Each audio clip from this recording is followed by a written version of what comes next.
Détroit, c'est la culture automobile version XXL. Le bastion des 3 plus grands constructeurs US, Chrysler, 100 ans en 2025, Ford, le roi du pick-up. Vous voyez là, c'est un F-150. C'est le Ford le plus vendu dans l'histoire de la marque. Et bien évidemment, Bienvenue chez General Motors. nous allons vous emmener à la découverte d'une ville incroyable où la passion auto se déguste 24 heures sur 24. Je suis assis dans une Pontiac Bonneville 1964. Détroit, c'est aussi un gros week-end de compétition pour Romain Grosjean, passé de la F1 au championnat IndyCar. Physiquement, c'est beaucoup plus dur. Beaucoup plus dur. À Détroit, vous ne pouvez pas rater les lieux sacrés de la mémoire automobile. Cet endroit est incroyable. Oh oui. Vous ne pouvez pas non plus manquer de vous asseoir dans la voiture qui a mis l'Amérique au volant. Tu es installé dans une Ford T de 1923. Et vous allez découvrir en exclusivité un lieu absolument secret. Comment dois-je appeler cet endroit? La Cité des Bulles? Oui, c'est l'expression qu'utilisent pas mal de gens. Détroit vous ouvre ses portes en très grand. Let's go!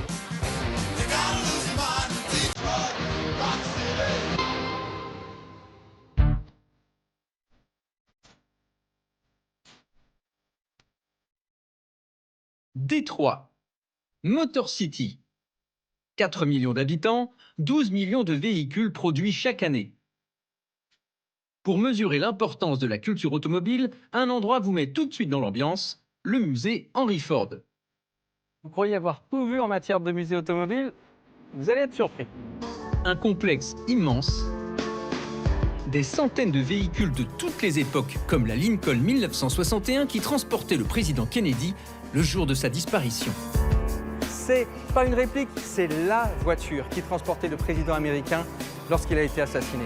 Le 22 novembre 1963 est encore aujourd'hui une date connue de tous les Américains. Pour d'autres raisons, ce bus est passé à la postérité. En refusant de céder sa place à un blanc, Rosa Parks en fit un symbole et contribua à l'abolition des lois ségrégationnistes.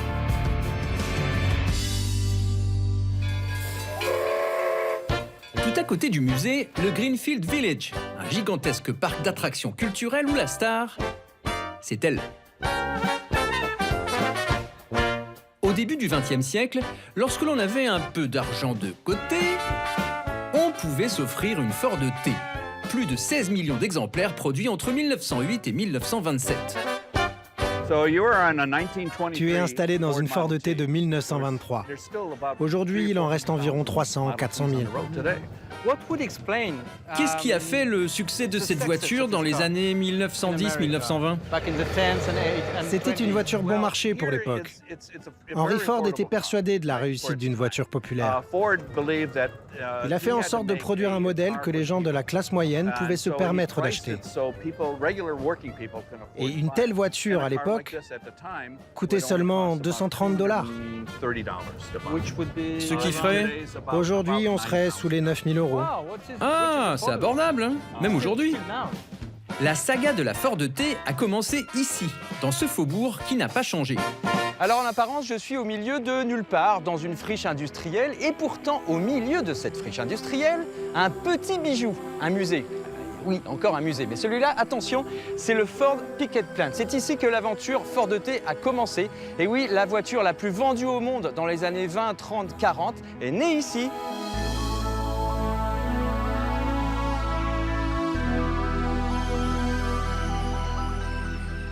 Bonjour Jill. Bonjour et bienvenue. Cet endroit est incroyable. Oh oui, c'est le berceau du modèle T. Oui, il y en a eu beaucoup d'autres avant. A, B... C, F, K, N, R, S, S, R et T. Vous pouvez toutes les admirer ici, et c'est l'unique endroit au monde où elles sont exposées ensemble. Et voici le modèle T avec le volant à gauche.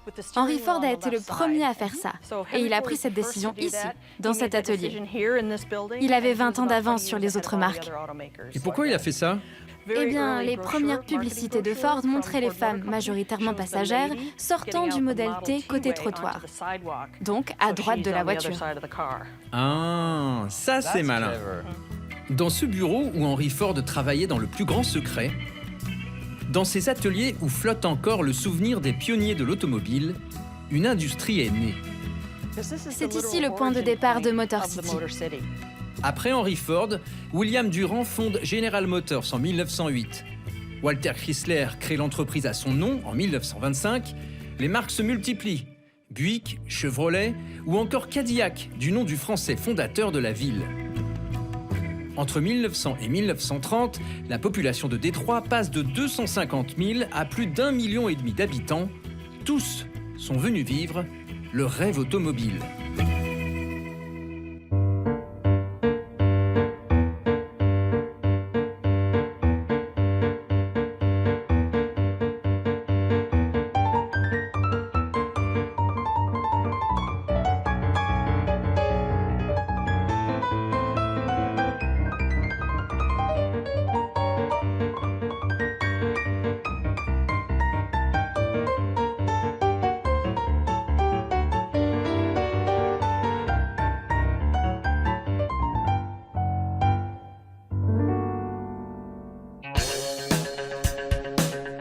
Aujourd'hui à Détroit, c'est Indy.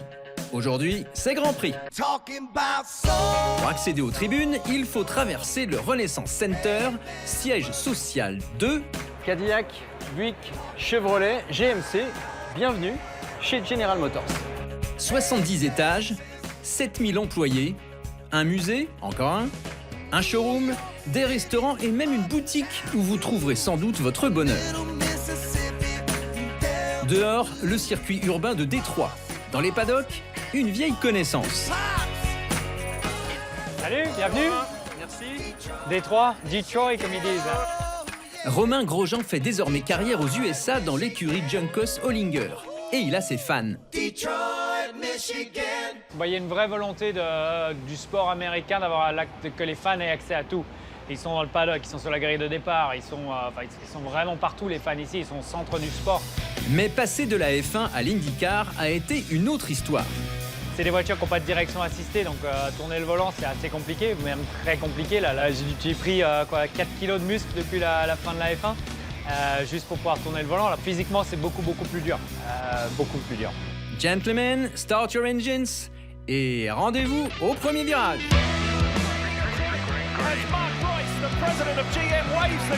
L'IndyCar, c'est le top de la course en monoplace aux USA. Un championnat 1000 fois plus populaire que la F1. Il y a le rendez-vous mythique des 500 miles d'Indianapolis, entre autres, et chaque Grand Prix est une promesse de bagarre générale, car toutes les voitures sont identiques. Il y a toujours foule, et le spectacle est permanent.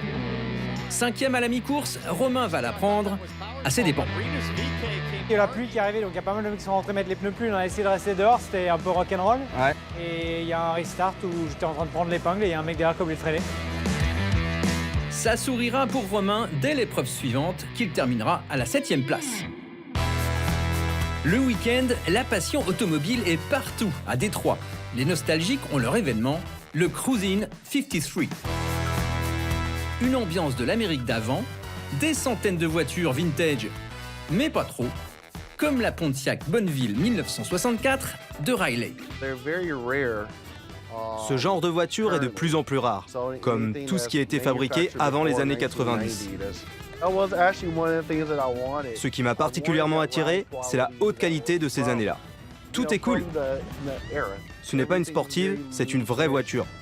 Tu peux aller sur n'importe quelle route abîmée, cette voiture a près de 60 ans, et tu ne sens pas la moindre secousse quand tu roules. Bye bye Riley. J'ai un dernier rendez-vous dans un endroit vraiment particulier. Sur mon chemin, la gigantesque Ford Rouge Factory. C'est ici qu'est assemblé le Ford F-150, le roi des pick-up. Vous voyez là, c'est un F-150. Le pick-up qui nous précède, c'est le Ford le plus vendu dans l'histoire de la marque. Plus de 40 millions d'exemplaires en près de 70 ans d'existence. Cela mérite un petit détour. Alors je vous emmène au musée. Et là vous me dites, encore un musée. Oui, mais alors celui-là, il est particulier, il est extraordinaire parce que c'est l'un des rares endroits au monde où l'on peut visiter, je dis bien visiter, l'usine où sont créés les F-150. Si 3000 F-150 sortent chaque jour grâce à 1000 employés. Pour vous donner une idée de la cadence, cela fait un F-150 prêt à être livré toutes les 52 secondes. Bien, cette fois, je vous emmène dans un sanctuaire digne d'un épisode d'Indiana Jones. Bien caché au cœur d'un ancien campement militaire désaffecté, nous y sommes. Alors, c'est encore un musée. Bon, on se calme, c'est encore un musée. Mais celui-là, il est caché, tellement bien caché qu'on nous a interdit de filmer l'endroit où il se trouve. Il est secret et il est unique au monde. Bonjour, comment allez-vous? Très bien, merci, bienvenue. Merci beaucoup. Comment dois-je appeler cet endroit? La Cité des Bulles? Oui, c'est ça. Vous êtes dans un des bâtiments de la Société historique de Détroit. Ce trésor n'est pas un musée, c'est une réserve. 70 voitures en tout, une infime partie du patrimoine automobile américain. Mais cette collection est estimée à 1 milliard de dollars et c'est pour cela qu'elle est bien cachée. Dave est chargé de son entretien depuis des années. Je comprends l'utilité des bulles de protection maintenant quand je vois toute cette poussière. Oui, certaines de ces bulles n'ont pas été ouvertes depuis 20 ans. Toutes ces voitures ont été stabilisées, elles ont été vidées de leur carburant et de tous les fluides. Et les moteurs ont été nettoyés. Chaque voiture a été sélectionnée en fonction de sa rareté. Elles sont toutes uniques d'une certaine manière. Cette voiture est la toute dernière version prototype de la Mustang. Ok, 1962? 1963, c'est la toute première fois que Mustang apparaît sur la calandre. Et voici l'une des voitures personnelles de Lee Iacocca. Non! Cette voiture a été spécialement fabriquée pour lui quand il a été président de Ford. La couleur et l'intérieur sont uniques. Cette voiture transportait le président Ronald Reagan en 1983. Elle possède une protection anti-bombe sous le châssis. Les pneus sont indégonflables et les vitres blindées sont épaisses comme ça. Épargnés des outrages du temps, ces véhicules sont régulièrement exposés partout aux USA. Ce modèle hallucinant est sur le départ. On dirait un véhicule d'un dessin animé de Tex Avery. Elle a des proportions bien étranges, c'est certain. C'est une Biotogo de marque Scripps-Booth de 1913. Les petits trous en bas permettaient de conserver la stabilité à faible vitesse et dès que vous accélériez, on pouvait les relever et on était sur une moto. Bientôt, elle reviendra dormir sous sa bulle, avec les autres. Et si c'était ça, le secret de l'éternité? Il est temps de partir cette fois. Après les années d'opulence, Détroit a connu une crise si grave qu'elle fut déclarée en faillite en 2013. Mais aujourd'hui, la voilà à nouveau debout. Avec plus de 400 millions de véhicules produits depuis plus de 100 ans, elle est plus que jamais Motor City.